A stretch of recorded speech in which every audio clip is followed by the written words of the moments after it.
Shalom semua teman-teman Bible Study Student. Kami sangat menyambut kesertaan Anda terus-menerus.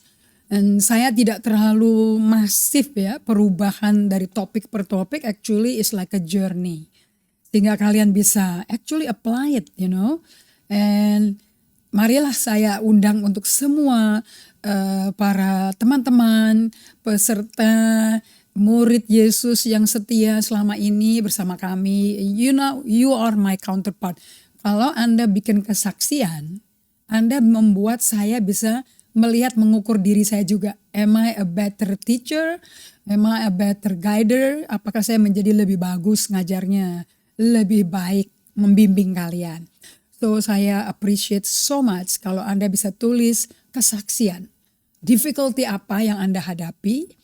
Atau kurang kejelasan apa yang butuh ada elaborasi lebih, please kontak ke inbox dari Facebook kami, dan kami mau betul-betul bisa reflect back, and bagaimana kita bisa convey maybe another topic, just menekan bagian yang Anda butuh dari majority yang bertanya, atau yang sharing, and mungkin Anda stuck, mengalami jalan buntu, and you want to grow more, tapi mentok gitu ya. So your question, pertanyaan Anda, sharing Anda, kesaksian Anda will help us also to improve ourselves. Okay? Jadi kami welcome sekali untuk semua input, feedback, dan juga dari kesaksian Anda pribadi dan pembelajaran Anda. Jadi kami tahu apa yang perlu diulas kembali atau diperjelas atau ditambahkan. So kita cooperate bersama-sama ya. Saya terima kasih sekali untuk Ibu Ratna Julianawati yang sudah siap dengan Bible study-nya. Juga Ibu Jane Carol dari Banyuwangi. Dan juga beberapa saudara dari Banyuwangi. Dan juga Ibu Triani dari Sorong. Ibu Nur Tambunan. Dan juga John Carol Tangku dari Jayapura. Dan beberapa saudara-saudara dari Jayapura. Juga teman-teman kami dari Bali, dari Denpasar. Dan Ibu Tiur Simanjuntak. And all our friends from Samarinda. Dari Balikpapan juga yang lain. And also thank you untuk dari teman-teman pembelajar pengenalan Tuhan juga dari Swiss, dari Hong Kong, dari Melbourne, Australia, dari Sydney. Kami sambut semua Anda. And I know untuk beberapa Anda yang kerja di Hong Kong atau di Malaysia atau di Singapura, it's a bit difficult. Tapi jangan sedih karena semua yang ada di Facebook Live ini bisa di-replay di YouTube. Anda bisa follow kami di YouTube juga di GGA Community ya.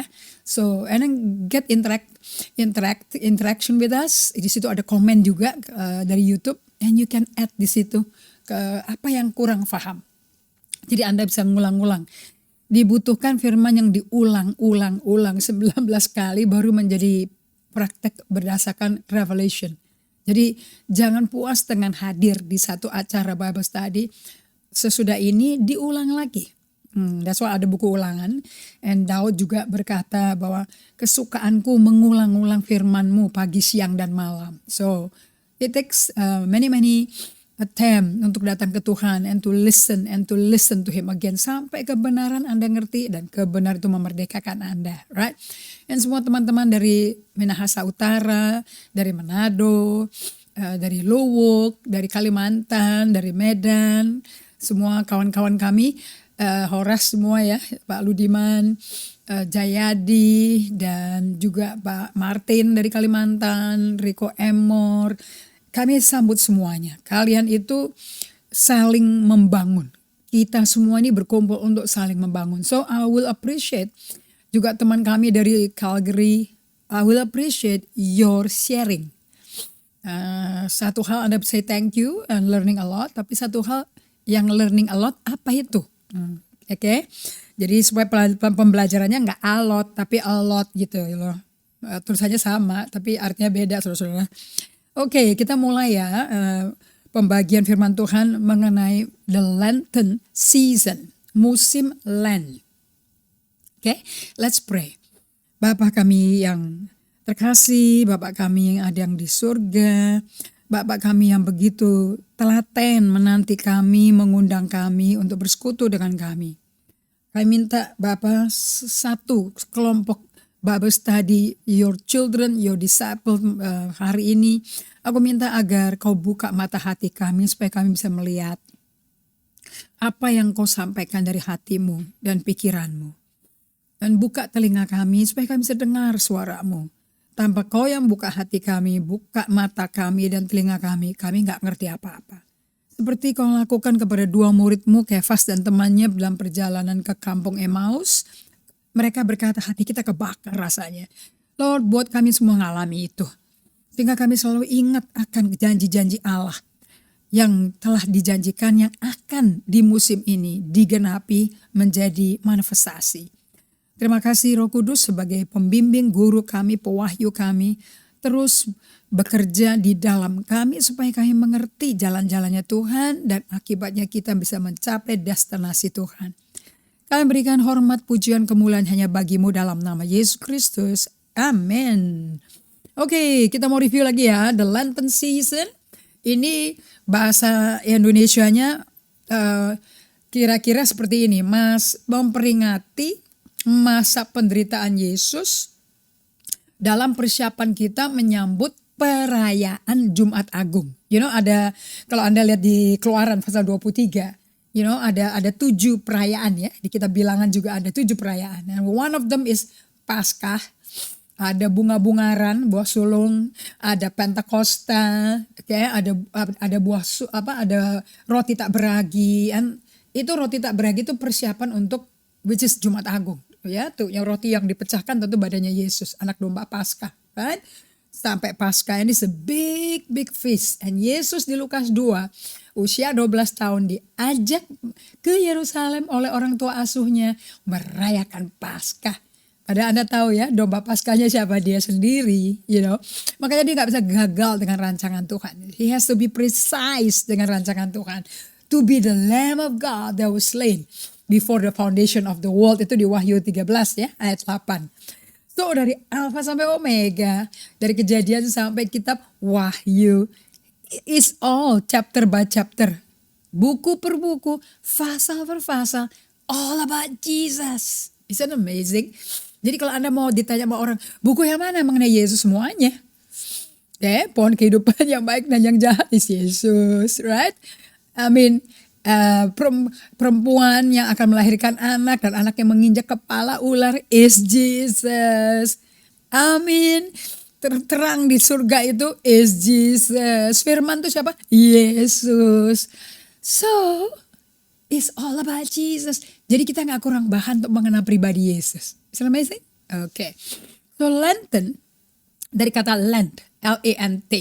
Nah itu ada, kalau Anda bisa lihat itu di 1 Samuel 1 ayat 28. Saya ketemukan di bagian di mana kata Lent itu dipakai. Di 1 Samuel itu di slide 14 ya. Di 1 Samuel 1 ayat 28. Di ESV version of the Bible. Di situ pakai kata Lent. Therefore I have lent him to the Lord. As long as he lives, he is lent to the Lord. And he worship the Lord there. Ini bicara mengenai Hana. Mempersembahkan Samuel untuk menjadi lent bagi Tuhan. Apa itu? Persembahan yang diserahkan. Tubuh yang hidup. Oke. Ini ibadah yang sejati. Yang dipersembahkan Hana bagi umat Tuhan. Oke. So, kalau di versi bahasa Inggris lainnya, di 1 Samuel 1 ayat 28. Ya kalau bahasa Indonesianya ya, maka aku pun menyerahkan. Jadi lent itu menyerahkan kepada Tuhan seumur hidup. Terserahlah ia kiranya kepada Tuhan. Lalu sujudlah mereka di sana menyembah kepada Tuhan. Oke? Jadi meaningnya ini kurang jelas kalau ini pakai bahasa Indonesia. Say we see the kita lihat dari King James ya. 1 Samuel 1 ayat 28. Therefore also I have lent him to the Lord. As long as he live, he shall be lent to the Lord. Nah, dia akan menjadi persembahan bagi Tuhan. So, everything about, kalau Anda mau tahu apa sih itu musim Lent ini, we give our life. Kalau Anda bisa lihat di slide berikutnya nomor 2 itu yang saya tulis di sini, is a season of returning. Ini Ruth Haley Barton nulisnya seperti itu. Is a season of returning. Ini musim di mana kita kembali kepada Tuhan. Nah, kita bisa sibuk kerja buat Tuhan. Belum tentu kita sibuk bersama Tuhan. Karena kita tidak pernah menghidupi kehidupan kerohanian kontemplatif. Oke, so akibatnya emosi kita nggak sehat.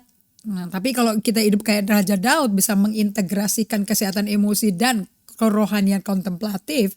Anda tahu kan ya kontemplatif apa ya? Udah tahu dong. Being with God. Ya, doa itu selama ini banyak orang Kristen kalau doa tuh minta. All the shopping list. Sekarang abis minta, be still, berdiamlah, jadilah tenang. And kenal Tuhan sekarang gantian. Nah, ini bagian ini yang selama ini kita di gereja nggak menekankan sama sekali. Kenapa kok disebut musim pertobatan? Musim kembali ke Tuhan, berbaliklah kepada Tuhan kan pertobatan ya. Pertobatan artinya transformation. Conversion, konversi pikiran kayak dari 110 volt ke 220 volt. There is a conversion. Dari cara duniawi, perbuatan yang gelap menjadi hidup untuk Tuhan. Hidup di dalam sebagai garam dan terang dunia. Now that's a big conversion. Nah kita mau pertajam conversion kita supaya masa kelegaan dari Roh Kudus akan turun pada kita.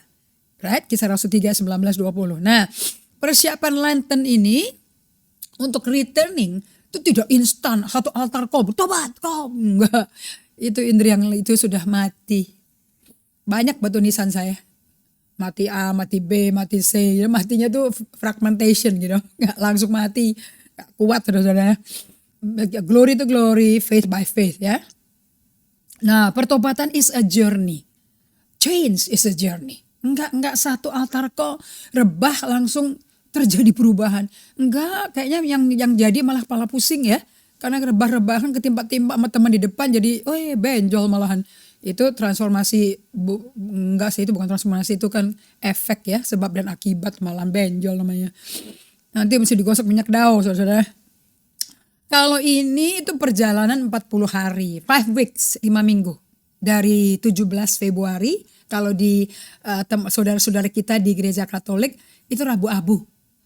Saya tanya apa sih pakai abu-abu di dahi itu? Nah, mengingatkan kita kembali dari debu kok berasal kembali ke debu. Jadi kita ini pakai badan debu. So we supposed to be humble, frail, weak. Okay? Ini perjalanan iman untuk kita sepenuhnya buka hati kita kembali untuk berbalik kepada Tuhan.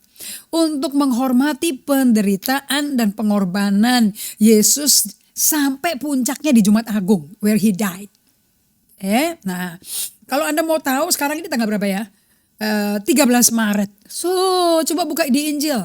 Ini Yesus lagi di Via Dolorosa atau lagi dipecutin di depan pengadilannya Pontius Pilatus nih. Nah, ini Anda lagi ngikutin jejak langkahnya Yesus. Oke, kalau saya bikin special nih tour ke Israel, nah it will be justru yang kayak gini yang kita akan diajarin, baik tour guide-nya oleh hamba Tuhannya.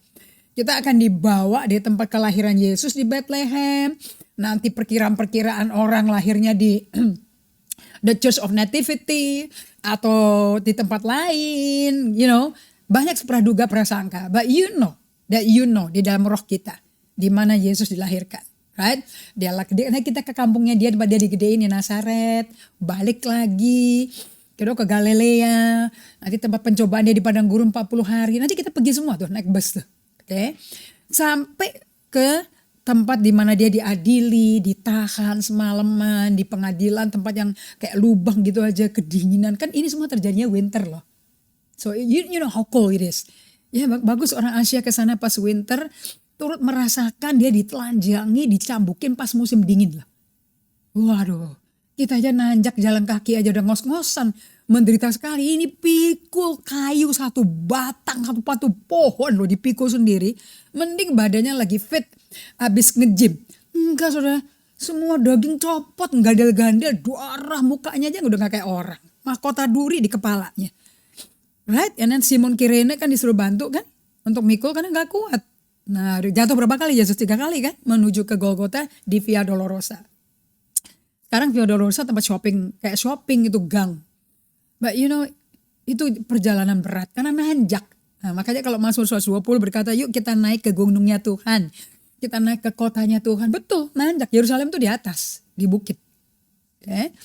So, tujuan dari kita mempersiapkan hati kita total sepenuhnya kebuka is only one. So that pada waktu perayaan Jumat Agung, we receive the revelation of the grace of God.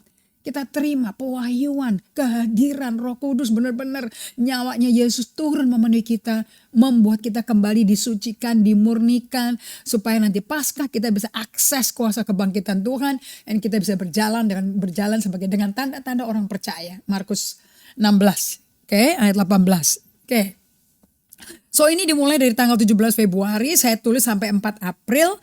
Sebetulnya 2 April itu Jumat Agung, 4 April itu Resurrection Sunday. Panggilan untuk musim Lent ini adanya di Yoel 2 ayat 12. Tetapi sekarang demikianlah firman Tuhan, ini Tuhan yang ngomong ya. Berbaliklah kepadaku dengan segenap hatimu. Dengan puasa, dengan menangis, dengan mengadu karena Anda melihat diri Anda. This is the moment di mana Anda itu menguji, examine your own self. Menguji diri Anda, bercermin di hadapan Tuhan, kondisi hatimu tuh seperti apa. Berapa jauhnya hati Anda dengan hatinya Yesus. By the way, Anda jangan bilang Yesus secara fisik emang ada di surga. But you know, rohnya, ruah hakudesnya, ruah napas dia ada di hatimu loh. So how far is your heart to his heart?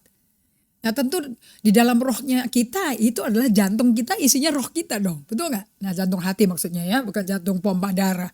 Nah untuk bisa mengerti karena Lent itu adalah saat dimana kita melakukan perenungan. Dimana Anda bertanya apakah selama ini di 2021 di tengah pandemi COVID ini hatiku tuh masih berharap kepada barang-barang yang sifatnya sementara dan fana, kekayaan dunia, atau aku fokusnya kepada Allah sumber pengharapanku. Nyanyinya gampang ya, Allah sumber kuatku, nyanyi bisa. Tapi faktualnya in your day to day, betul gak sih Allah tuh sumber pengharapanmu? Atau income kalian, gaji kalian itu sumber pengharapanmu. Sehingga kalau gajinya itu amblas, your hope in God juga amblas. Nah this is the time to untuk mengexamine ourselves. Ya, untuk supaya selaras lagi, redefining, realignment lagi. Am I living thankfully? Apakah kita hidup dengan mengucap syukur? Atau kita lebih cenderung gampang mengeluh dan gampang gak puas dengan hidup ini? Oke, akibatnya kiri kanannya kena semua dampaknya. Atau kita tipe yang what in my life, apa sih bagian dari hidup kita yang membuat kita ketarik jauh dari hadirat Tuhan? Oke, atau apa aja yang mencuri hadirat Tuhan dari hidup kita? Apa yang membuat damai sejahtera Allah hilang dari kita? Because if you are in divine loving union, kalau Anda satu hati intim dengan Tuhan, you have God, you have the peace. Of course Anda ada hadirat Tuhan, ada damai sejahteranya, ada yang memelihara hati dan pikiran kita, right? Filipi 4 ayat 7. So ini hari-hari di mana selama 40 hari, kayak Yesus 40 hari dicobai di padang gurun, 40 hari dia menampakkan diri setelah bangkit dari mati. Nah, 40 hari kemudian dia melalui penderitaan yang mengerikan luar biasa. Yang untuk itu ngadepin 40 hari ini 3 jam dia berdoa di Getsemani. Dan dia nangis sebagai manusia sempurna sama seperti kita. Ya, Ibrani 4 ayat 15. Imam besar yang sama seperti kita kondisinya. Turut merasakan kelemahan kita. Have been tried in all temptation. Tapi tidak mau berdosa. Bukan gak bisa berdosa, gak mau. Oke, kalau gak bisa berdosa ya buat apa dicobain, buang-buang waktu kan. So, this is the time for 40 days. Anda sengaja intentionally mendisiplin diri untuk datang di hadapan hadirat Tuhan. Terus Anda kontemplatif, berdiam diri di bawah kaki Tuhan kayak Maria, jangan kayak Marta. Anda pikirkan, iya ya aku nih hatinya kemana selama ini ya? Lebih cenderung ke dunia luar apakah hati Tuhan ya? Dan berapa jauhnya hatiku dengan hati Tuhan? Oke, dalam satu kesatuan, let all of us may be one. Oke, dihukum relasinya Allah dengan Allah Bapa, Putra, Roh Kudus itu tiga pribadi Allah sama dengan satu Allah. Terus Yesus berdoa Yohanes 17, that all whom you gave to me, semua yang orang percaya yang kau berikan pada aku Bapa, that they all may be one. Jadi kita komunitasnya Tuhan plus Allah Bapa, Putra, Roh Kudus plus sama dengan one. Itu equationnya tuh. Nah, itu bukan one mengenai kesatuan satu olahraga, satu organisasi, bukan. It's in union with God. Kalau kita in union with God, we can be in union with each other sebagai komunitas. Tanpa persekutuan dengan Tuhan, nggak ada komunitas Tuhan. Right? Itu hanya kumpul rame-rame ngerumpi tuh. So, Anda melakukan kontemplatif berdasarkan 3 pertanyaan tadi yang saya berikan.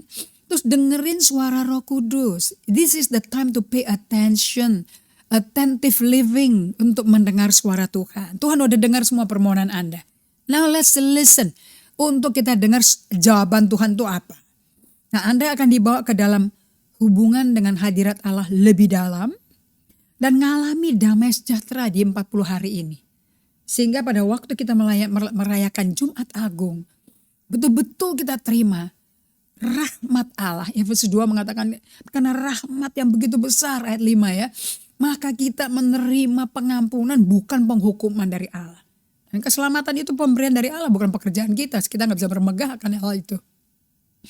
Nah untuk bisa mengerti pertobatan yang perlu kayak apa sih pertobatan kita dari apa. Saya kasih deh contoh mengenai seorang nabi namanya Yunus. Ya, dari kehidupan si Yunus ini Anda bisa belajar. Mungkin Anda bisa ngaca. Apakah saya ini Yunus bukan sih hatinya? Nah, ini kitab Yunus ini cuma 4 pasal ya saudara. Tapi bukunya dalam sekali dalam mengoperasi hati saya. Ini buku intinya cuma 2 ya. Ketidaktaatan dan pemberontakan Nabi Yunus tanpa pertobatan. Nah Anda bisa baca dia gak bertobat itu dari pasal 4. Karena di pasal itu isinya marah terus. Dia dengki banget sama Tuhan.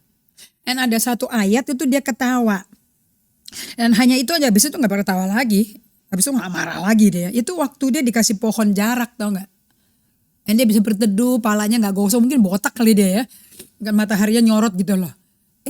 Dia bisa berteduh. Dengan pohon jarak gitu dia terhibur tuh dari kekesalan hatinya. Dikatakan Yunus sangat bersuka cita karena pohon jarak itu.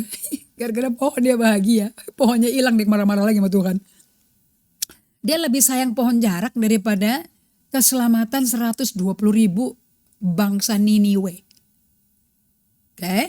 Nah, so ini buku mengenai ketidaktaatan dan pemberontakan Nabi Yunus terhadap Tuhan.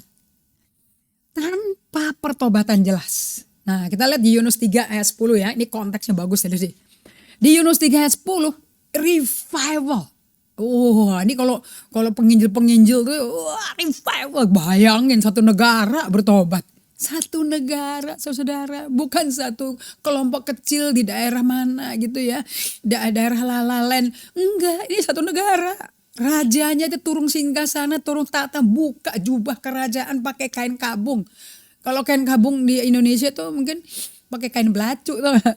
Terus pakai pasir, abu di kepalanya. Ya jadi sasak-sasak kayak saya tuh udah hilang tuh, langsung belesek begitu loh. Ya, kecantikan hairspray hilang gitu. Yang ada tuh debu, abu gitu loh. Betapa najisnya hidup gua gitu loh ya. Nah, lihat nih.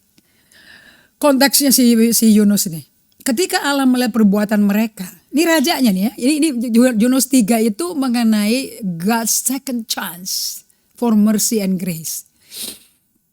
Setelah Yunus akhirnya sampai ke Niniwe, dia khotbah loh, khotbahnya pendek, pendek. Kali dia udah males-malesan kali, cuma teriak aja gitu loh, 1 kalimat doang khotbahnya. Habis itu pulang pergi. Yunus 3 ayat 10 ketika Allah melihat perbuatan mereka, perbuatan Raja Niniwe, rakyatnya hewan pakai baju kabung saudara.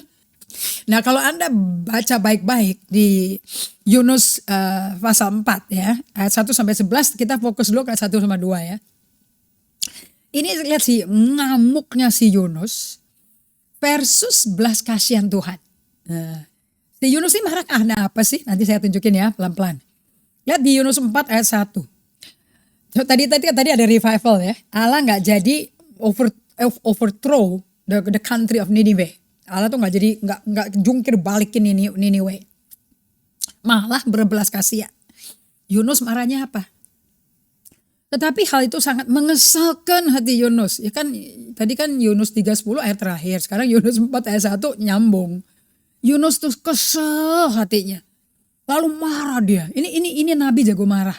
Nah, Tuhan diajak duel, diajak debat sama dia. Dan berdoalah ia kepada Tuhan. Bahasa lainnya dan dia dialog sama Tuhan. Katanya, ya Tuhan, bukankah telah kukatakan ketika aku masih di negeriku. Itulah sebabnya, maka aku dahulu melarikan diri ke Tarsis. Sebab aku tahu kok bahwa Engkaulah Allah yang pengasih dan penyayang, yang panjang sabar, berlimpah kasih setia, serta yang menyesal karena malapetaka yang hendak didatangkannya. Jadi sekarang ya Tuhan, udah deh cabutlah kiranya nyawaku, percuma gue hidup juga. Karena lebih baik aku mati daripada hidup. Anda tahu gak dia komplainnya apa? Dia tuh sebel, benci banget sama orang Niniwe. Karena ini bangsa barbarik, sadistik, keji, kejam bangsa ini. Niniwe itu kalau Anda lihat dari kitab Kejadian, ini keturunan dari Ham, anaknya si Nuh. Yang dibah kutuk. Oke, ini membawa keturunan Kanaan, Babel, Sinear, Nimrod, you name it lah. Oke, this is totally orang-orang terkutuk benar-benar. Nah, di Niniwe ini keturunan si Ham juga nih. Nah, mereka itu kalau saking jahatnya ya, kalau ada orang ditangkap sama mereka, itu bibir tuh dicabut gini, disobek gitu lah. Badan dipotong-potong. Persis kayak ISIS lah yang kita alami beberapa waktu lalu, tapi modern, tapi ini zaman dulu. Jadi si Yunus tuh kesel, ini orang kejam, sadis, barbarik kayak begini, buat apa disayangi? Terus aku udah jauh-jauh ke sana, khotbah, buat apa? Aku memproklamirkan pesanmu. 40 hari lagi ya, hancur aja lo. Kamu ampuni. Karena kok Allah tuh yang penuh belas kasihan, penyayang, pengasih, panjang sabar, berlimpah kasih setia. Kau juga nyesel, mau kasih tahu malapetaka yang akan besar-besaran terjadi. Terus ngapain dong? Gua repot-repot ke sana. Kalau nggak serius mau menghakimi ya udah bilang aja Tuhan. Basically dia tuh argue kayak gitu. Terus di hatinya si Yunus ini ada apa? We need to know kan. Kok dia sampai ngomel sama Tuhan tuh kenapa? Ternyata Yunus itu nggak mau memberikan belas kasihan atau kasih karunia kepada orang Niniwe. Mati aja sekalian. Syukur. Kalau bisa dibakar hidup-hidup sekalian tuh nggak layak. Mungkin ada keluarganya Yunus kali kena ya, kita nggak tahu. Oke, sampai dia tuh nggak mau. Kayak gini loh, kayak Anda ada pernah disakitin orang dan dia jahatin Anda sekali. Terus tapi Anda berkata, udah gini deh,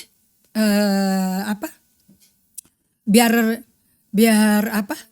Saking jahatnya kayak begini, gue nggak mau deh. Buat apa kayak ini dimampuni? Biar habis ya Tuhan bakar pakai api belerang sekalian gitu loh.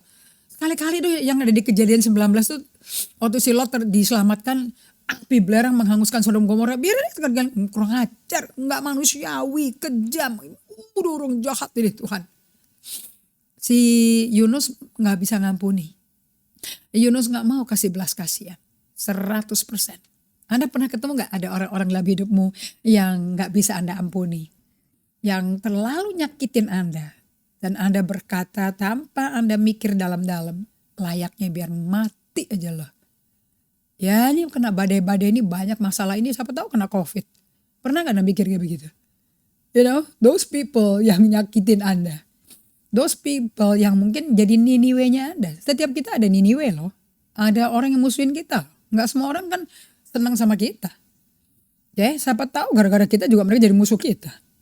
Kayak Yakub gitu. Esau kan jadi musuhnya Yakub gara-gara ulahnya si Yakub sama maminya. Nah, basically ini yang terjadi sama si Yunus. Dia gak mau ngampuni. Kalau bisa, udah kena sekalian deh. Makanya Tuhan ditonjok sama dia. Apa-apaan, percuma deh gue pakai khotbah-khotbah, nubuat tuh buat nggak terjadi. Repot-repot gue ke sana.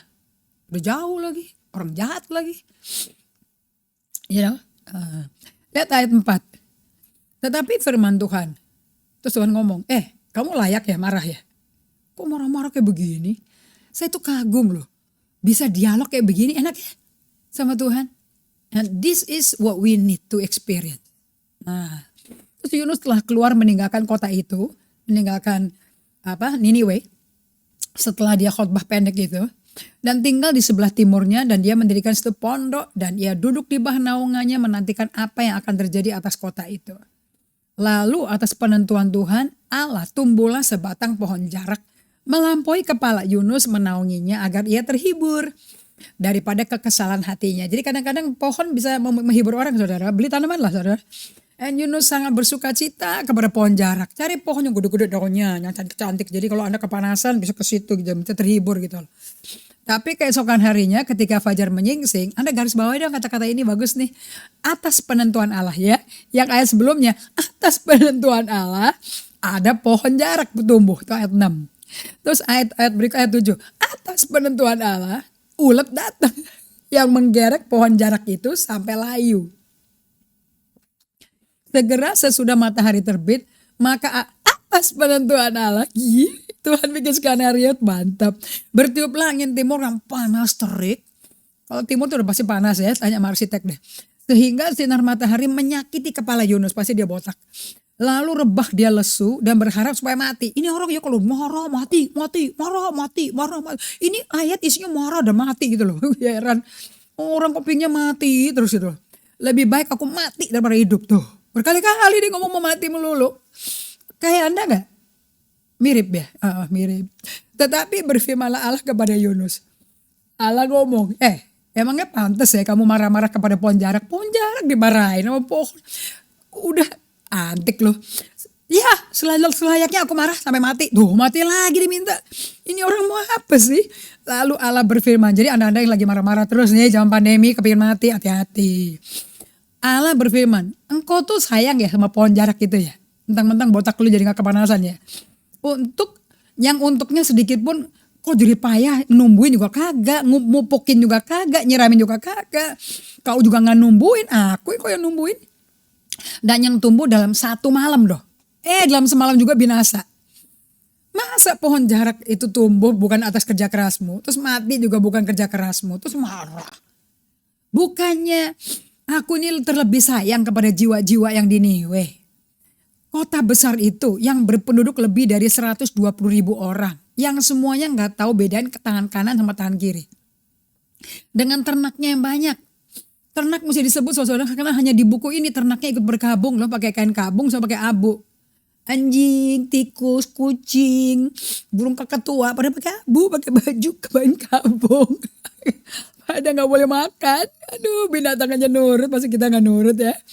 So cerita Yunus ini cerita mengenai apa? Aduh, ada di fase pertama saudara-saudara. Judulnya itu ya.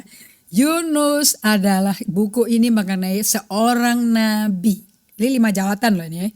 Kabur dari Tuhan. Kalau bahasa Indonesianya mengingkari panggilan Tuhan. Jadi kalau mengingkari panggilan Tuhan ekuivalen dengan meninggalkan dari hadapan Tuhan. Lari dari hadirat Tuhan. So Anda mesti tanya hari ini. Apakah Anda sedang melarikan diri dari hadirat Tuhan? Suka menyendiri di kamar, pelanga-pelongo, menangisi nasib sialmu.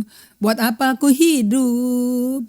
Hitung-hitung jari, berapa jam lagi lewat sebelum 24 jam, masih belum tidur, masih melangak-melongo, ngitungin cicak lewat di plafon berapa banyak.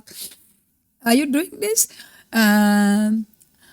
Coba Anda tanya, sebetulnya Anda tuh lagi lari dari mana ke mana? Anda tuh sedang melarikan diri dari siapa dan dari apa? Coba Anda tanya. Kalau si Yunus jelas bab 1. Yunus mengingkari panggilan Tuhan. Kalau bahasa Inggrisnya, Jonah ran away from the presence of God. Tuhannya ditinggal kok. Anda bisa sebel sama orang ya. Gak taunya Tuhan yang Anda tinggalin loh. Hati-hati loh. Jadi kita semua ini, saya tulis di sini ya. We are professional runner, you know. Kita semua ini pelari profesional. Larinya mungkin nggak eksternal, nggak badan kita. Ya, makanya saya mesti hati-hati nih ya kalau beli, saya nggak mau nih, nggak mau beli baju-baju sport gym. Aku nggak mau. Mahal-mahal. Nanti udah pakai baju-baju keren. Bang sekali lari, sekali lari, 2 kali lari, sebulan lari. Lama-lama ada alasan terlambat, alasan inilah, alasan itu, lama-lama nggak lari gitu loh. Tapi ada satu olahraga lari yang semua umat Tuhan lakukan. Namanya melarikan diri dari Tuhan. Berapa dari Anda yang suka, terutama yang zaman pandemi ini lah 12 bulan ini ya. Berapa yang suka kalau Zoom pertemuan ibadah gereja, hadir tapi kayak nggak kepingin hadir. Mungkin ibadah pagi jam 9 karena Facebook live streaming gitu ya, tapi pakai piyama, Anda sampai tiduran peluk-pelukan guling gitu. Itu Anda nggak? Alkitabnya mana saudara-saudara? Handphone buat browsing. Bagaimana Anda mau lihat Alkitab? Terus kalau pertemuan sel pakai Zoom. Selalu off kamera, alasan internetnya nggak stabil, lemot. Tapi kalau lemot selama 12 bulan, 12 kali 365 hari agak aneh ya, lemot-lemotan terus ya. Makan lemet aja saudara. Melemot, makan lemet ya. Susah amat ya. Tapi kalau kontak-kontak belanja di Lazada online kok cepet gitu, lunas gitu loh. Semua pedia dia dikunjungi, lunas, bahkan tekor saldo bank. Tapi kalau Zoom ibadah pertemuan pemimpin, sorry ya nggak stabil internetnya. Tapi kalau buat pacaran stabil terus men. Waduh. Sebetulnya ada apa sama Anda ya? Apakah Anda lagi lari sama Tuhan, dari Tuhan? Kita semua adalah juara olahraga lari dalam kehidupan kita. But spiritual professional runner. Oke, ada macam-macam olahraga lari kan. Ada sprint, ada relay. Itu lari yang bergrup tuh. Yang tongkat estafet. Ada maraton. Kalau maraton lari sendirian tapi 49 ribu meter jalan. Long itu endurance run itu. Nah, Anda lari yang mana? Oke. Tapi kita adalah juara olahraga melarikan diri dari hadapan Tuhan. Kayak apa sih Pastor Indri olahraga dari menghindar dari Tuhan? Ibadah itu pakai piyama untuk untalan tempat tidur. Nggak pakai Alkitab, nggak pakai catatan. Terus pas carousel nguap-nguap gitu, hadir tapi juga hati nggak ada di situ, Tapi mau kelihatan suci, mau kelihatan hadir gitu loh ya. Kalau shopping online kayaknya nggak pernah deh ke toko buku Kristen deh cari buku rohani, itu nggak ada. Kalaupun ada, cuman buat impress orang, jadi koleksi banyak tapi juga nggak ada apa-apain, begitu maksudnya. Atau Anda lagi melarikan diri dari suatu kenyataan yang mestinya Tuhan bilang kamu beresin dulu dah. Anda lagi melarikan diri dari suatu pembicaraan yang perlu Anda bicarakan. Anda perlu hadapi orang yang duduk dan membahas. Tapi Anda gak mau karena susah. Karena pasti rame, konflik. Atau Anda lagi melarikan diri dari membuat keputusan. Hidup ini itu kalau melarikan diri dari Tuhan, buat saya panggil ditur. Ditur itu kenapa? Karena takut Tuhan muncul gitu. Nanti gue kepergok Tuhan. Aduh ntar kalau aku hadiri kebaktian, firman-Nya nemplak aku. Nanti aku hancur hati. Aduh males. Aku belum siap. Sebetulnya Anda tuh lagi meninggalkan Tuhan loh. Mana bisa selamat hidup tanpa Tuhan? Anda ditur karena takut kena kebasah dosanya. Nanti jadi omongan. Whatever it is, seringnya tuh orang-orang tuh anehnya ya, udah ditur dari Tuhan, takut ketangkep basah, takut ketemplak dosanya, takut dihardik, takut ketegur, diinsafkan. Terus yang dijauhin teman-teman gereja loh, kita ditelepon nggak jawab, di WA tiknya 1 terus gitu loh ya, kayak tanda salib lama-lama rest in peace. Kenapa orang pikir ini? Kemana sih dia? Ditelepon gak bisa, di WA mati. What is going on? Gitu loh. Di email gak dijawab. Mau kunjungin ke rumahnya. Takut, aku TG, takut nanti ada kondisi kayak apa, kita swab semua macam swab lah. Akhirnya kata gereja swab semua, PCR kayak antigen kayak untuk mengunjungi orang yang tiknya jadi salib sekarang. Pas masuk diketok-ketok nggak dibuka, yang keluar anjing. Waduh. Nah, akibatnya apa? Orang-orang kayak gini suka lari, saudara. Lari dari pertemuan gereja. Mau Zoom nggak Zoom, apa ya? Ibadah online atau ibadah offline, dua-duanya bisa ketemu. Nggak nyampe aja kata internetnya. Mungkin dia ke Elon Musk kali, ke Mars dia. Jadi nggak nyampe yang ada di Komsel di Jakarta, Terus Alkitab sampai berdebu semua ya. Kalau bisa Alkitabnya ketutup buku apa gitu loh. Jadi nggak bisa buka Alkitab gitu loh. Males berdoa, bahasa roh tuh kayak beleberan sekarang udah lupa. Kosakatanya udah lupa. Terus menyibukkan diri, dengan kegiatan rohani, melarikan diri dari Tuhan. Sebetulnya Tuhan lagi bilang, ini hatimu diberesin ya. Oke, dicari sama core timnya di Komsel, dibilangnya enggak, sorry deh gue lagi sibuk tuh, bos gue tuh ya tiap jam 7 udah nungguin gue di Zoom, jadi seharian tuh Zoom on terus, bagaimana aku bisa Zoom ke tempat lain, gitu loh. Jadi aku takut nanti gaji gue dipotong, jadi sorry ya. Nah saudara-saudara, saya bikin di sini di slide 15 ya, masa Lent itu sebetulnya tuh musim pertobatan. Di mana Anda merendahkan diri dengan berpuasa dan menunjukkan kasih karunia kepada musuh-musuh kita. Problemnya Yunus nggak mau kasih karunia kepada Niniwe. Niniwe itu layaknya dimusnahkan. Makanya pada waktu dia disuruh di Yunus pasal 1 ya, kita mundur ke Yunus pasal 1 ya. Datanglah firman Tuhan kepada Yunus bin Amittai demikian. Bangun dong. Pergi ke Niniwe, kota yang besar itu, berserulah terhadap mereka karena kejahatannya udah nyampe ke aku. Gue udah gak tahan, gila sadis loh ini negara. Anda mau tahu gak jawabannya si Yunus? Beda loh sama Yesaya. Kalau Yesaya dengar suara Tuhan, siapa akan kuutus? Langsung Yesaya bilang, ini aku Tuhan, utus aku. Kalau orang melarikan diri dari Tuhan, tahu gak? Siapa yang akan kuutus? Dia bilang, istri gue Tuhan, mertua gue Tuhan. Bukan aku Tuhan. Nah kayak Yunus tuh. Dia langsung bersiap melarikan diri ke Tarsis.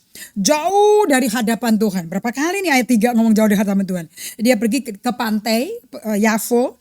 Dia mencari kapal. Dia pergi ke Tarsis. Tarsis itu hari ini adalah Espanyola Barcelona. Kota resort yang kaya sekali. 1 Raja-Raja 10 ayat 22. Waktu Salomo jadi raja, kekayaan dari Tarsis, gading gajah, emas, perak, kayu, datang semua berkapal-kapal, mengagumi kepandaian hikmatnya Allah di Salomo.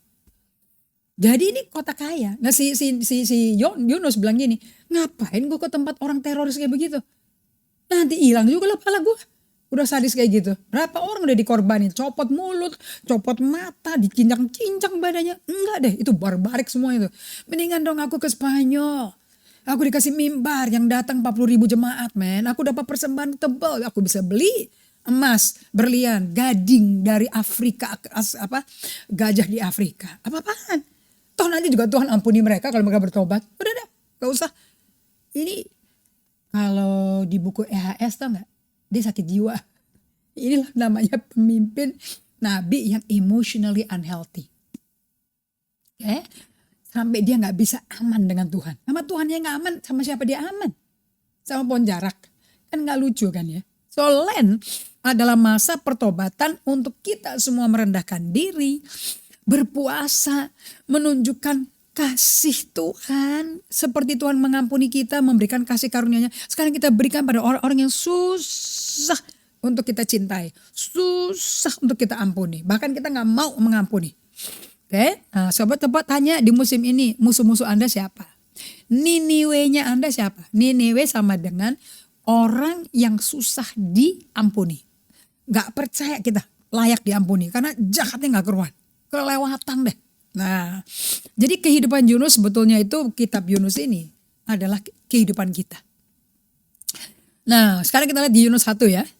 Yunus itu kabur dari hadirat Tuhan dan mengingkari panggilan Tuhan. Di ayat 3 tadi saya sudah sebut, Yunus bersiap melarikan diri ke Tarsis, jauh dari hadapan Tuhan, pergi ke Yafo, dia board a ship in Yafo, ke Yopah ya, Yopah itu kalau bahasa Inggrisnya, dan ke Tarsis. Dia bayar biaya perjalanannya, berarti dia berduit dong. Lalu naik kapal itu untuk berlayar bersama-sama dengan mereka ke Tarsis, jauh dari hadapan Tuhan. Men, dia pergi ke Spanyol untuk lari dari siapa? Dari Tuhan. Anda mau tahu jauhnya hati dia dari orang Niniwe, bencinya menghakiminya sama orang-orang Niniwe itu. Dalamnya kebencian dia, jaraknya dia ke Niniwe itu sama dengan jaraknya dia ke Tarsis. Sejauh itu dia meninggalkan Tuhan. Nah, kita lihat di ayat 11-12. Udah gitu kan dia naik kapal nih. Saya bikin rangkumannya aja ya. Kan Allah, atas penentuan Allah, ayat 4 tuh, atas penentuan Allah, dia kirim badai angin ribut ke laut. Lalu terjadilah badai besar sehingga kapal itu hampir terpukul, hancur, hampir pecah kapalnya. Nah, awak kapal pada takut kan, udah pakai sistem pengetahuan pelayaran, nggak mempan. Mereka nggak bisa menguasai situasi itu. Terus si nakodanya ngapain saudara-saudara? Dia ngetas, dia ngecek semua, dan semua penumpang sama awak kapalnya dibilangin, kamu doa ya. Ikutin Allah-Allahmu deh. Siapalah Allahmu. Udah deh doa sama Allahmu dah. Pokoknya saking kewalahan kan ya. Terus dia ngecek kan siapa-siapa yang belum berdoa. Wah, ini lebih hebat dari pendeta ya. Nakoda loh nih. Semuanya suruh berdoa. Ketemu satu orang. Mungkin di lantai basementnya kapal kali ya. Tahu nggak? Ngorok. Tidur nyenyak. Ini saya rasa dia udah 6 ya hatinya ya. Udah kebal hatinya. Di tengah. Ngorok. Orang kalau nggak murtad nggak kayak gini lah ya. Kemudian diketemukan dia lagi bobo, tidur nyenyak, dibangun nih masih nakoda. Bagaimana sih kamu bisa tidur begitu nyenyak? Bangun, berseru pada Allahmu sana. Nah, dia ada Allah lain lagi nih si Yunus nih. Barangkali Allah itu akan mengindahkan kita sehingga kita nggak binasa. Lalu berkatalah mereka satu sama lain, yuk kita buang undi yuk. Siapa sih yang menyebabkan ini? Jatuhnya di kakinya si Yunus. Dan berkatalah mereka kepadanya, kamu tuh siapa sih? Kamu tuh kenapa ya? Coba kasih tahu ke kita kenapa kita kena malapetaka kayak begini nih. Kerjaanmu apa sih? Dari mana sih kamu? Dari negeri mana sih? Nah, itu banyak orang tuh pada kabur nih ya. Suka off kamera tuh. Hati-hati ya. Sebetulnya lagi kayak begini nih. Nah, coba. Dan kalian pada takut kan hadir kan sebetulnya. Itu bisa off kamera, yang hadir tuh mungkin cucunya kamu loh. Atau pembantu rumah tangga. Lu jagain aja ya. Kalau nama aku dipanggil, lu panggil gua gitu loh. Itu kayak anak pembantu saya tuh, si Pia duduk situ.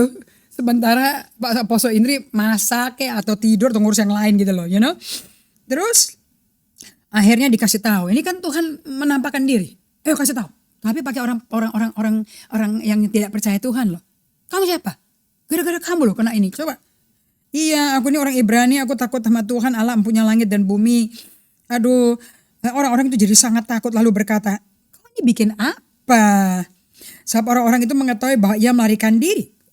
Orang awak kapal yang gak percaya Tuhannya Yunus tahu dia lagi kabur dari Tuhan, jauh dari hadapan Tuhan. Dan lihat ya, kocak nih, hal itu telah diberitahukannya kepada mereka. Jadi si Yunus ngaku dosa sama nakoda. Gak harus sama pendeta kan ya, gak usah sama STTTT gitu, gak usah STH, gak perlu kan, sama nakoda. Bayangin, bertanyalah mereka. Jadi enaknya lu diapain ya? Akan kami apakan kau nih supaya laut jadi reda nih dan tidak nyerang kami lagi. Karena semakin menggelora nih. Sautnya kepada mereka, ya udah angkat aja aku. Itu ayat 12 tuh ya. Ya udah angkat aku, campakkan aku ke dalam laut deh.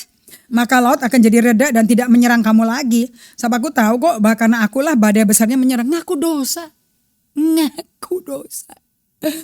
Dan deh sama pendeta. Enggak. Sama nakoda kapal. Lalu berdayung, tapi orangnya pada nggak tega ya. Masa kita buang orang ke lautan di tengah air badai keras begini. Jadi nggak didengerin saudara. Malah barang-barang dari kapal malah dibuang. Lah harta hidup dibuang. Terus apakah airnya bergelora itu semakin reda? Enggak, semakin ngamuk hampir pecah kapalnya. Lama-lama ya udah. Mereka taati aja. Ya udah lu gue buangnya terpaksa deh, siapa tahu bener-beneran dibuang saudara. Lalu dibuang si siapa tuh namanya si Yunus, ayat 15. Kemudian mereka mengangkat Yunus lalu mencampakkan dalam laut dan lautnya jadi reda, saudara, berhenti ngamuk. Terus langsung diam dan tenang. Orang itu menjadi sangat takut kepada Tuhan. Lalu mempersembahkan korban sembelihan bagi Tuhannya Yunus. Karena yang jawab kan Tuhannya Yunus kan. Dan mengikrarkan nazar, bikin nazar. Ayo yang pada masa pandemi suka off kamera, mbak bikin nazar supaya dapat internet yang gak lemot. Masa internetnya lemot melulu, selalu internet berdosa, bagaimana kau? Nah, maka atas penentuan Tuhan, datanglah seekor ikan besar. Garis bawahi dong penentuan Tuhan berapa kali tuh? Penentuan Tuhan air ngamuk datang, air lautan yang ngamuk, air badai datang. Penentuan Tuhan ikan besar datang. Si Yunus kan kepingin mati kan, jadi dibuang aja ke laut, dipikir mati. Nggak tahu Tuhan kirim penjurut penyelamat, namanya ikan besar. Jangan pakai cerita-cerita guru sekolah minggu, jangan noti-noti ya. Ikan paus, siapa bilang ikan paus? Pokoknya ikan besar. Emang ikan besar cuma paus, ada yang lain. Jangan cerita-cerita aneh-aneh. Ini sampai tua dia dengerin ikan paus loh. Dan ikan paus itu bisa bikin show kan? Ada tempatnya loh. Anda pergi ke San Diego deh. Very cute ikan paus itu. Dadanya putih, atasnya hitam, you know. And they can dance. Itu mamalia loh. Bisa jinak, bisa menyusui. Nggak perlu pakai internet lemot tuh mereka. Nah, ditelan. Terus Yunus bisa tinggal di perut ikan 3 hari 3 malam lamanya. Saya mau tanya pada Anda. Sebetulnya si Yunus ini yang perlu bertobat apa Niniwe ya?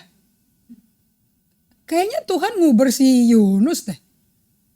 Saya lihat di sini the relentless love of God never quit on us.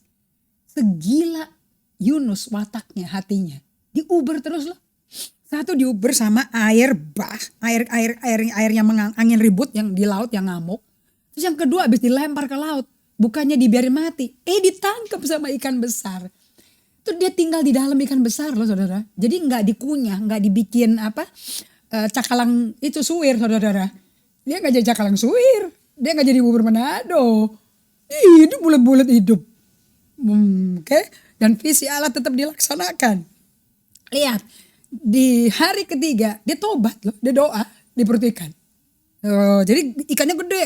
Ada ruang tamu, ruang tidur, ruang makan. Komplit saudara. Berdoalah Yunus, ya Allah kami. Wah, oke. Oh by the way, kalau Anda lihat itu saya punya PowerPoint ya. Mundur dulu deh yang ke-18 ya. A great fish swallow Jonah, doa pertobatan Yunus. Maka atas penentuan Tuhan datanglah seekor ikan besar yang menelan Yunus. Dan Yunus tinggal di perut ikan 3 hari 3 malam. Saudara-saudara jawab ya. Apa yang nyelamatin nyawa Yunus? Tadi kan saya tanya. Yang perlu bertobat siapa? Niniwe atau Yunus ya? Kayaknya si Yunus sejahat Niniwe loh. Oke. Nah di bagian eksternal kayaknya Yunus mesti diselamatin dari angin ribut di laut. Sama dari ikan besar kan ya. Kayaknya ya. Mesti dikeluarin dong. Tetapi secara internal, secara hati nurani, si Yunus perlu diselamatkan hatinya. Justru itu badai angin ribut dan ikan besar bikin ini nabi besar untuk menjadi tetap besar memuliakan Allah. So dia berdoa saudara di Yunus 2 ayat 1 dan 2. Berdoalah Yunus kepada Tuhan. By the way, di mana tempatnya? Kalau Anda off kamera terus internetnya lemot di Zoom, lihat Tuhan masukin Anda ke perut ikan loh ntar loh. Nggak ada internet sama sekali ntar tuh. Yang ada you and Tuhan man. Dia berdoa pada Tuhan Allahnya dalam perut ikan. Dan katanya, dalam kesusahan aku berseru kepada Tuhan dan ia menjawab aku. Yang di tengah-tengah dunia orang mati aku teriak dan kau dengar aku ya Tuhan. Terus dia doanya kayak gini.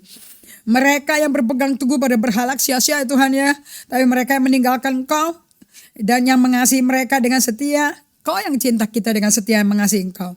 Tapi aku dengan ucapan syukur akan kupersembahkan korban padamu yang kunasar dan kubayar nasarnya. Keselamatan dari Tuhan. Habis dia doa pertobatan gitu tuh apa? Ayat 10. Yunus 2 ayat 10. Dimuntahin saudara dari mulutnya ikan. Lalu berfirmanlah Tuhan kepada ikan. Ikan aja tunduk sama Tuhan. Nah, ikan pun memuntahkan Yunus ke darat. Tahu gak di mana daratnya? Niniwe. Keren ya. kalah tuh film produsen film sinetron. Ini keren, bisa dimuntahin langsung di Niniwe. Negara yang ditinggalin, yang dia jauh-jauh. Terus Yunus 3 ayat 1. Coba ya, kita baca. Datanglah firman Tuhan kepada Yunus kedua kalinya. Wah, waktu saya baca pakai versi bahasa Inggris. And the word of the Lord came to Jonah again for the second time. You know what it spoke to me? Sebagai orang yang mengalami pertobatan about 6 years ago. I said, God, you are a God of many chance. Dikasih kesempatan kedua. God is a good God. Tuhan tuh gak pernah nyerah sama kita. Dia gak nyerah sama orang kayak model Yunus, masa nyerah sama Anda dan saya? Maksudnya apakah kita lebih baik dari Yunus? Nah, Yunus kemudian di ayat 2, ayo bangun yuk pergi ke Niniwe, kota yang besar itu. Sampaikanlah kepadanya seruan yang kufirmankan kepadamu. Dan bersiaplah Yunus, tahu gak? Ya, Yunus 3 ayat 2 sama Yunus 1 ayat 2. Podo, isinya sama, konten khotbah sama. Cuman satu kalimat. Isinya apa? Bertobat kau dalam 40 hari. Kalau enggak akan dihancurin Niniwe. Cuman itu khotbahnya saudara. Enggak pakai PowerPoint, enggak pakai iPad, enggak pakai lampu, enggak pakai lampu haze, nothing. Cuma teriak aja 3 hari dikeliling-keliling diteriak. Hey, bertobat ya. Dalam 40 hari nih ya. Kamu akan dihancurin loh negaranya. Udah, terus dia pergi. Tahu gak di Yunus 4? Kan dia pergi nih. Kan Tuhan bikin ini pohon jarak kan. Di ayat 5, tengok dikatakan ini. Yunus telah keluar meninggalkan kota Niniwe. Habis dia teriak satu kalimat, terus dia pergi. Tinggallah dia sebelah timur, dia mendirikan situ sebuah pondok. Duduk di bawah naungannya. Terus dia tahu gak dia bikin pondok. Dia nongkrongnya 40 hari. Gue mau lihat tuh. Hancur gak tuh Niniwe? Hancur gak tuh Niniwe? Kayak begitu. Makanya waktu dikasih pohon jarak, dia bikin sejuk. Terus gak kepanasan palanya. Terus dia ngeliat kan, gak hancur kan. Dia ngomong sama Allah. Sampai Allah bilang, lu pentingin pohon jarak ya. Daripada 120.000 nyawa orang ya. Yang bisa diselamatin. Wah kacau loh Yunus. Coba Anda baca Yunus 4. Cari satu kalimat yang mengatakan si Yunus bertobat. Ini buku sifatnya open ended. Dibuka case-nya. You choose. Karena ini undangan buat kita juga saudara. Do you want to repent? Ini musim Lent. This is the time. Saya karena waktu ya, saya mau kasih konklusi pada Anda. Di musim Lent ini, saya mau langsung ke slide nomor 31 ya. Nah, di musim Lent ini, Anda lihat sendiri kan, seperti Yunus diburu Allah Tritunggal. Oh saya mau pakai Allah Tritunggal. Habisnya Anda pilih-pilih sih Allah Bapa, Yesus. Yesus tuh nama selama jadi manusia, waktu jadi anak domba Paskah. Tapi kalau udah bangkit dari mati namanya Yesus Kristus. Jadi daripada Anda bingung, ada Allah Tritunggal. Dengan penuh kasih Allah ngejar si Yunus loh. Ya, pakai air, angin ribut di laut, pakai ikan besar yang kan dia dimuntahin. Jadi dia gak mati loh, ditelan ikan juga. Oke. Itu semua air angin ribut sama ikan besar. Tidak untuk membunuh Yunus, tapi nyelamatin Yunus. 2, bukan buat celakakan Yunus loh. Tapi bukan untuk mencelakakan, tetapi untuk merenggut, untuk rescue nyawanya si Yunus. Okay? Tidak untuk membelenggu Yunus dalam ketakutan, trauma. Tidak, tapi untuk memerdekakan Yunus. Coba cek, apakah pandemi COVID-19 ini buat bunuh Anda atau untuk nyelamatin Anda sebetulnya? Buat Anda kembali selaras sama Tuhan apa tidak? Look, sebagai penutup ya. Undangan dari Tuhan di musim Lent adalah untuk kita izinin diri kita ditangkap Tuhan yang memburu kita seperti dia buru Yunus. Kenapa saudara? Because kasihnya tak berkesudahan. Hanya orang cinta sama orang gila kayak Yunus hatinya. Itu cintanya murni tuh. Coba Anda sabar gak kalau punya jemaat kayak Yunus? Sabar gak kalau punya keluarga kayak Yunus? Pasti Anda syukurin deh, biar kena sekali. Hajar kalian Tuhan, biar kapok. Gitu kan, khotbah Anda kan kayak gitu kan. Coba doanya. Bahkan kalau bisa gak usah doain dia. Biar aja kena sekalian. You see, tapi domba terhilang aja dari 100 domba. 1 hilang, dicari. Daripada 99 merasa suci dan benar. Sampai berkata, Anda mau tahu dosanya si Yunus apa?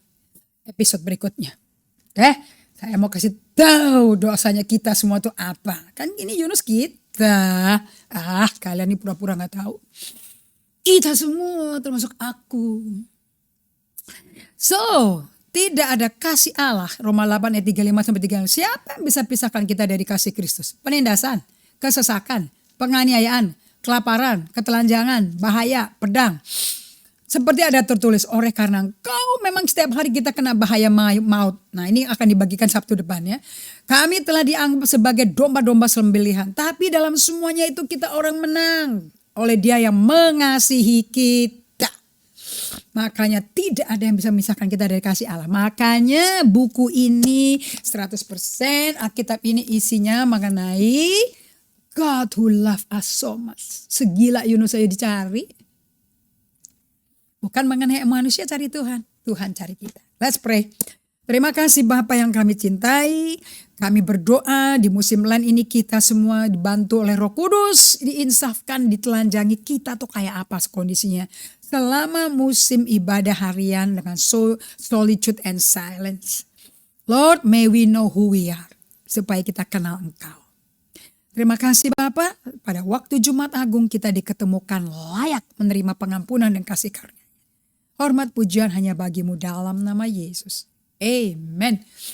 Saya berdoa Anda belajar banyak mengenai diri kita di musim Lent ini dari saudara kita Yunus. Seru-seru ketawa tapi ya apa boleh buat ya. It's the condition of our heart. Tuhan berkati. Thank you semua Ibu Jane Carol. Thank you for learning. Joan Carol Tangku, Ibu Tiur, Ibu Ratna, semua teman-teman kami dari keluarga GGA, thank you for serving. Dari Sweet Spot, Bible Study kami, dari ruang termanis Apostle Pastor Indri, Tuhan memberkati.